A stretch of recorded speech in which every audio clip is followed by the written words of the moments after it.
Hi guys, welcome, and here we go again with the subject of workover and intervention well. We're going to look at a dry tree valve naming and the sequence of valves closing upon shutting a well on a tree. Let's go. Here is a diagram of a surface tree or a dry tree, and we will swiftly look at the naming convention of the valves on the tree. First of all, the lubricator adapter or tree cap. Above it is the gauge.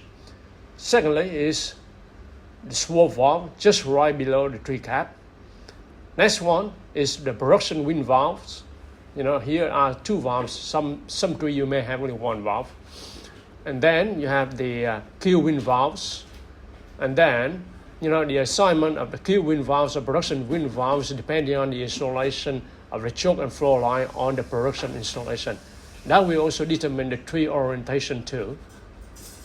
Then, below it is the upper master valve or UMV. Usually, this one is hydraulically operated. And last one, the bottom one, is the lower master valve, LMV, manual.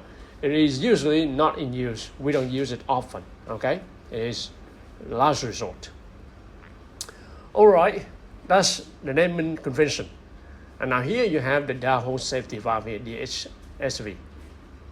All right, now let's look at the sequence of closing the valves if you need to shut the well in on the tree. For example, here you have the flow direction of the well like this. So then to close the valve, you need to close the valve, follow the line of the direction of the flow. So first of all, you close the production wind valve. For example, this is the production wind valve, all right? Then you close the upper master valve, and then you close the downhole safety valve. Very easy. And remember, all the manual valves, after you close it fully, you back out about 1/3 or 1/4 part of the turn, all right, because this is a float gate valve, all right? And remember here, one more note here, the swab valve here, it can be used to cut slick line or wall line. Same for the UMV, the upper master valve here. And some companies don't consider the downhole safety valve as a well control barrier, but some companies do, because API allows some certain leak rate past it. All right, so it depends on the operator who you're working for.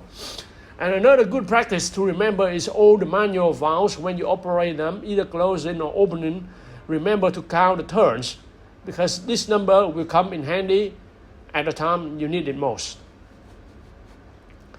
And in normal operation like this, the tree is the primary well control barrier. Remember, in normal operation like this, all right?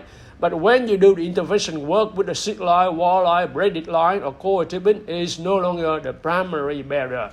Hope you enjoy it. Cheers.